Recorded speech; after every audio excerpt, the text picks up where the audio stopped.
2,000 po. Meron po kayong sir, wireless? Wireless terminal? Thank you po. Okay na po? Sige po, ano na lang sir? Harapan po. Salamat.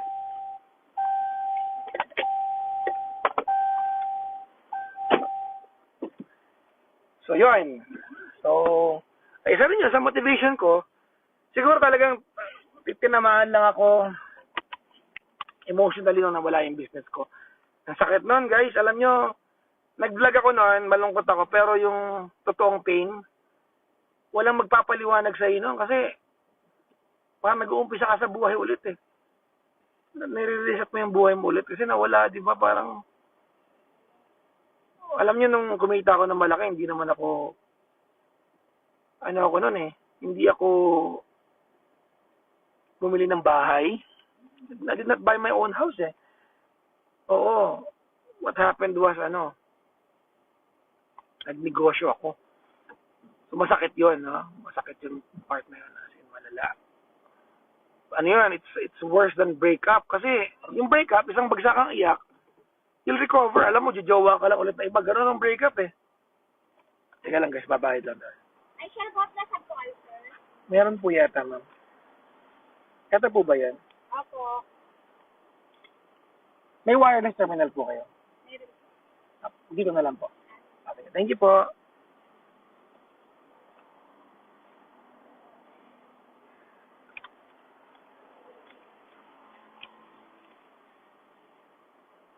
Ayan.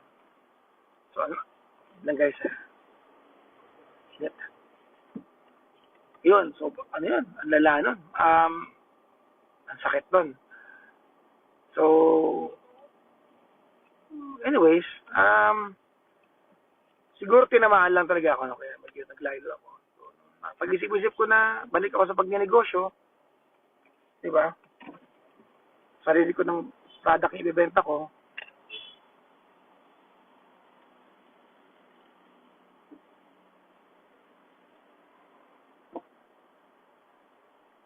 Naglakas load na tayo, di ba? So far maganda naman yung pagtanggap niya sa akin. Yung bumili, no? Naisip ko lang na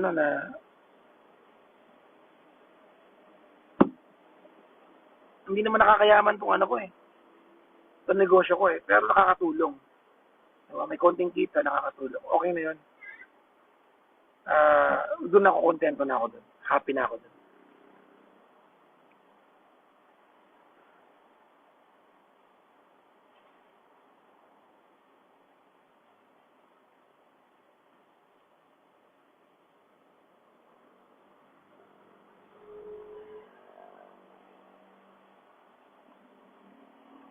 Malapit na po ako sa Tres Martires. Check ko lang po yung mga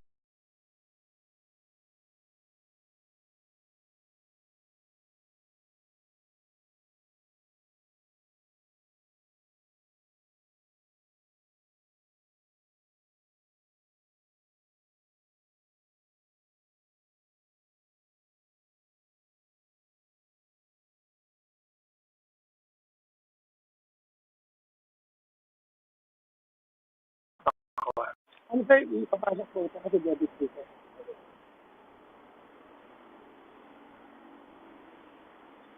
Thank you po.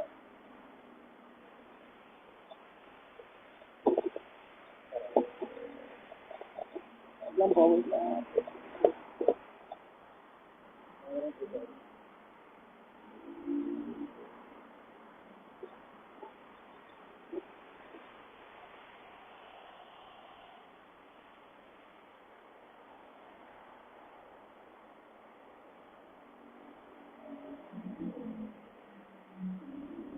Ano, free talk po? Talaga, okay nyo na po sir. Para mainit. Hindi po, okay na po. Thank you po sir. Salamat po. Okay. May 1.5 ako na po. Hindi ko kinuha.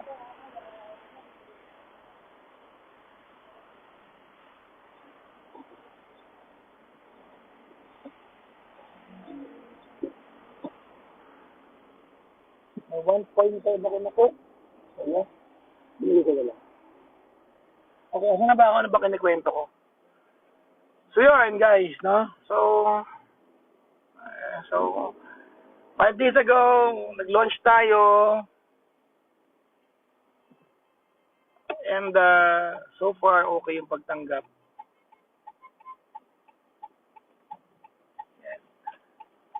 Really, grateful ako sa support. Sobrang grateful ako sa support.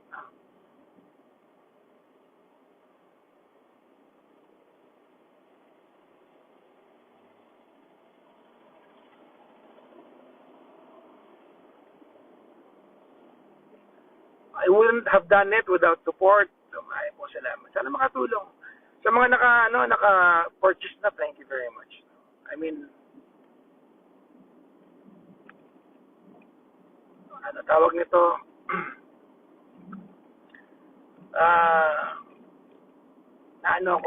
Natutuwa ako from the heart.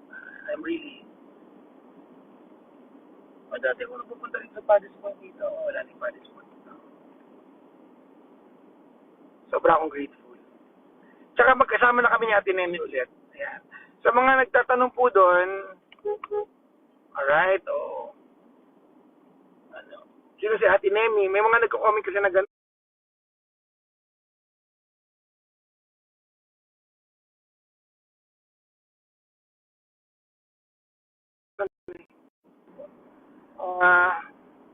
Business partner in a sense that siya po yung ayoko kasi tawag empleyado.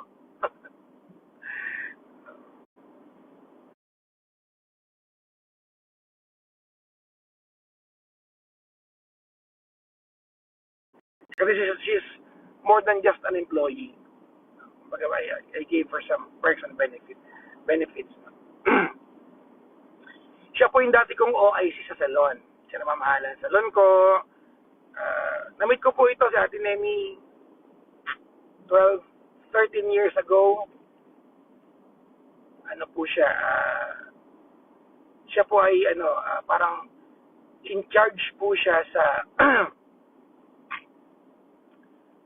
sa isang cellphone shop sa Green Hills. Doon siya nag-work noon. And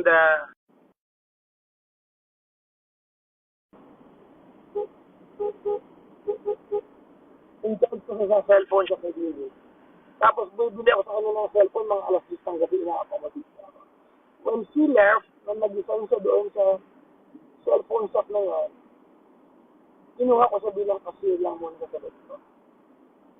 For 2 days. 2 araw yata o 1 linggo. Parang gano'n eh. Magsilang eh. Parang gano'n. Tapos tinanong ko siya naman. Sabi ko, alam mo na po ba kung kalakaran ng sagat? Sabi ko, hindi ako na po, boss. Okay, OIC ka na. Ganun lang. Ganun lang yung nangyari.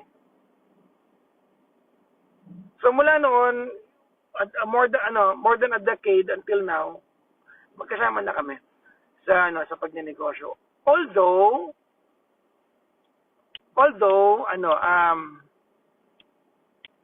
tawag nito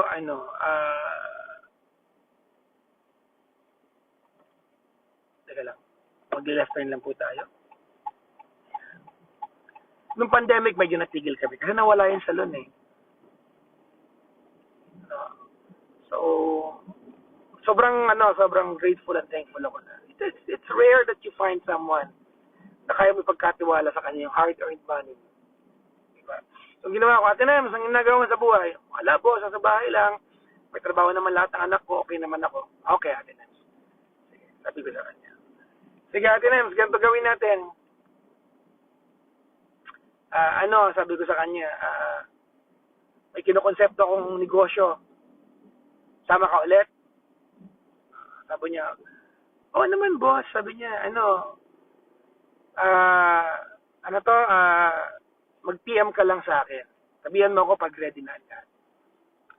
So, nung natatapos na ma-develop yung product, wala siyang kaalam-alam na malapit na matapos, malo-launch na, finished product na, nakasasing na, nakakaon na, wala siyang alam.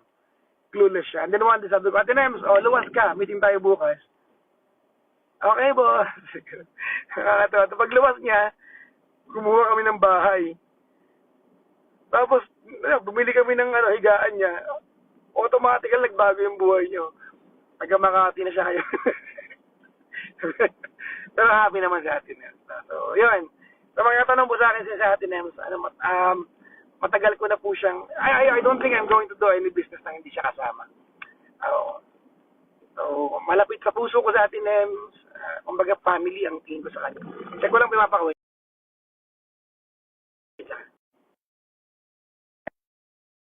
Ano yung tingin ko kay Ate Nems, no? Parang parang nakakatandang kapatid ko na. Ate Nems ang tawag sa Ate Nems. Matagal ko na siyang kasama sa buhay. So, dati kasi nung salon, nung sinabi ko sa kanya na hawakan yung salon, sabi ko, Ate Nems, sana yung salon natin dumami, lumawak, ganyan. Sana mapayaman kita. Yun ang sabi ko sa kanya. Sana mapayaman kita. Sabi ko sa kanya. That's what I told her. Kasi pag napayaman kita, mayaman din ako. Hindi ko natupad dati yun. No? Hindi ko natupad dati yun. Dito naman, hindi ko naman sinabing mapayaman ko siya. Sabi ko sa kanya, sana Ate Nems, sana magkapera ako at magkapera tayong dalawa. Hindi kailangan malaki. Break even, konting at least may baka kasi siyang work na dahil tumigil na siya mag-work kasi okay naman yung mga anak niya, may work na lahat. So yun, so that's that. Yun si Ate Nemi. Kaya man katanong po, sino si Nemi, bakit sa kanya pinapadala yung safe po kayo doon, yung mga nag-purchase na po. Alright. Anyways, may nanonood sa akin 140 ko lang napapala niya sa akin. Salamat sa mga kikitan sa akin. Dito na po ako sa may 13 Martires, SEC Motor Supply. Kung malapit ka sa area, puntahan niyo po ako. Mahahanap niyo naman po sa Waze, SEC and SEC Motor Supply. Dito po sa may 13 Martires, sa Cavite. Okay. So, eto po. Kagabi nasa po ako, Pampanga naman ako kasi nagbukas po ng gym yung isang kaibigan namin doon. So, pumunta lang kami para support. We went there. Kagabi. So, kaya nakauwi ako ng madaling araw, alas 3 na yata. 3 a.m. kasi nag-gym pa kami sa San Fernando. Nag-gym kami doon hanggang alauna yata ng madaling araw. Dumayo kami ng gym. Yung mga gym buddies ko po, mga Partagulos. Kasama isang Coach Techi. Kagabi, kakasama kami. Sinasama ko si Kara kahapon, kaya lang may mga lakad din siya. No?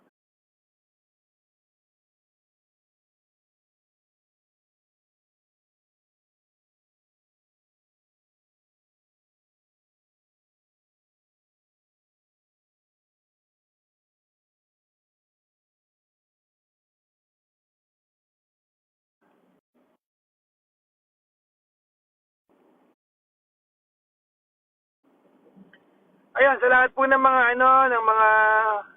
teka lang, lakasan ko lang po yung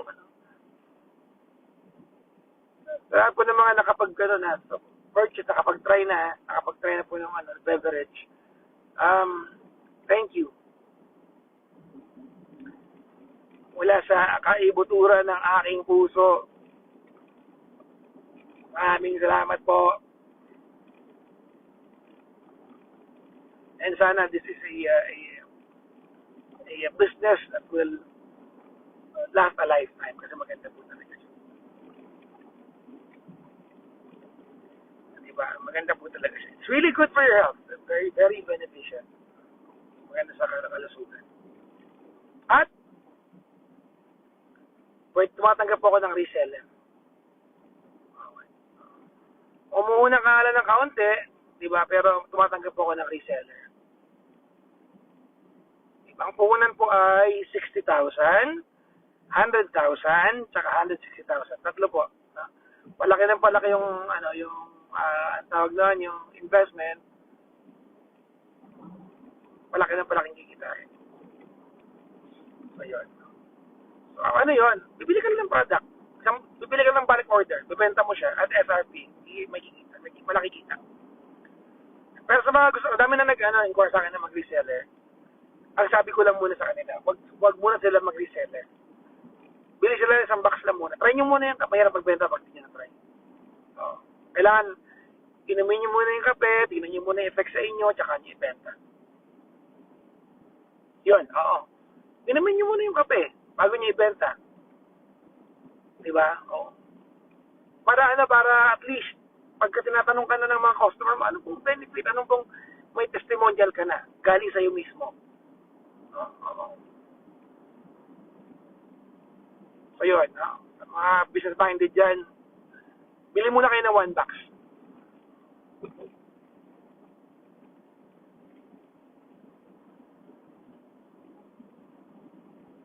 Okay? Okay. Alright. I like.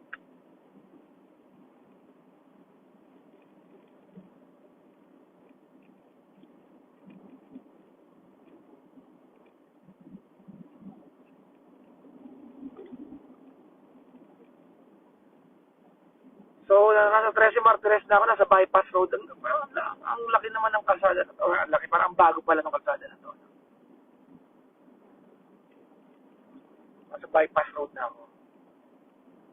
Ang galing, may bago palang kalsada rito. May bagong tinayong daan. Tinayong daan? Kailan pa tinayo ang daan? Happy Mother's Day po sa lahat po ng mga nanay. Kaya nabati ko na kagabi. Tinawag ko siya mga 1:30. Driving back to Manila.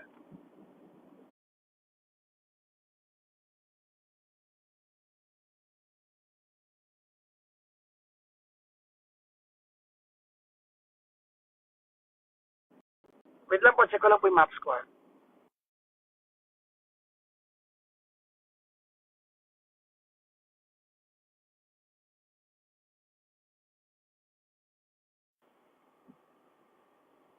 Okay. Ayan, nandito na po sa 13 Martires. I'm like 11 minutes away.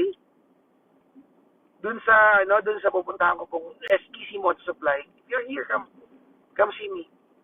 But let's have a photo together.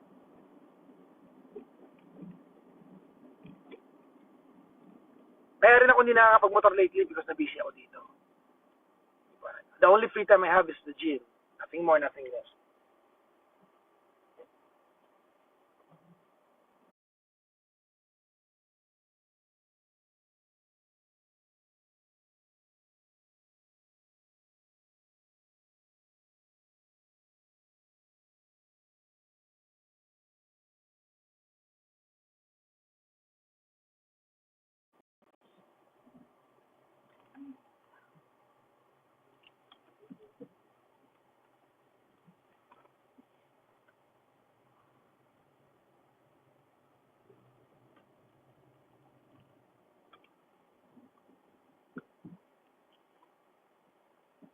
Ay, salubungan ng peg.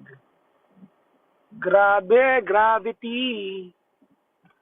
Gravity. Gravity.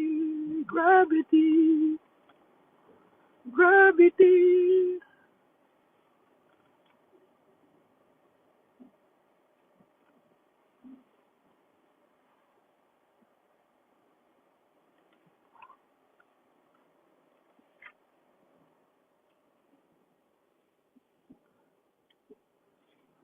Ay, ang sarap naman ng higa ni Kuya sa duyan niya. Ay, biglang sikip yung daan eh, no? Ang saya. Biglang sikip yung daan ng mama mo. Ano to? Ito lang. Dito nagkamali ang mundo. Ay, naku kuya. Pinasok pa talaga. Kaya tumabi ka.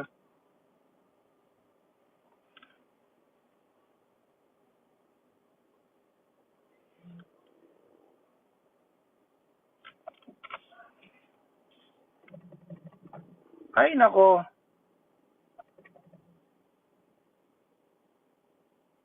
Hindi ka kakasya, kuya.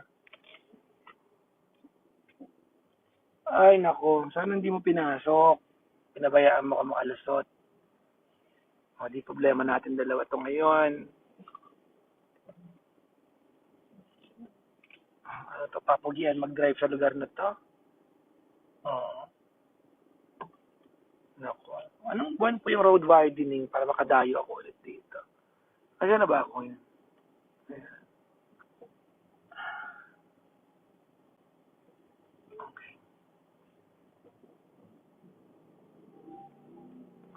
Nang maipit ang sport car, nang maipit ang sport car, sa masikip na daan.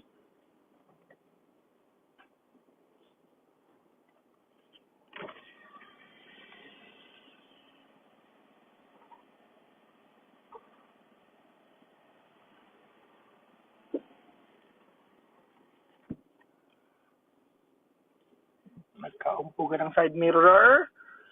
Side mirroring. Nalaglag ang gulong sa kanan. Nalaglag ang... Ay! Ano nangyari sa mundo?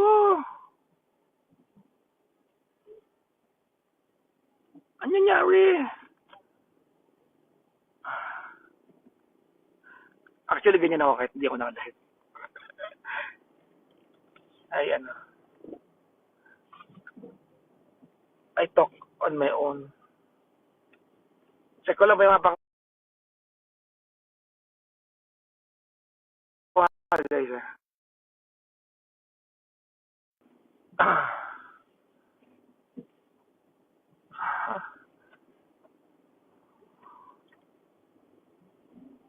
Okay.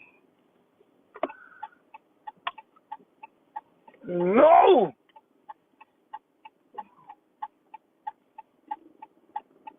Okay.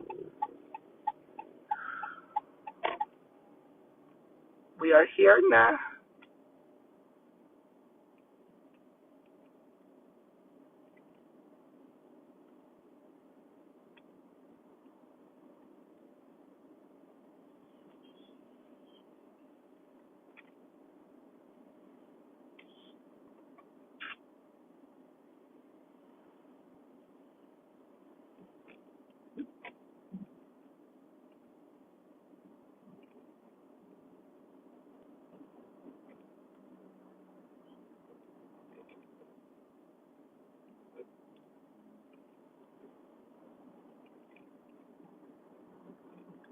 Anyways, guys, ano na po ako, babay na po sa inyo. Again, nandito po ako sa may Tracy Martires sa Cavite. SEC Moto Supply.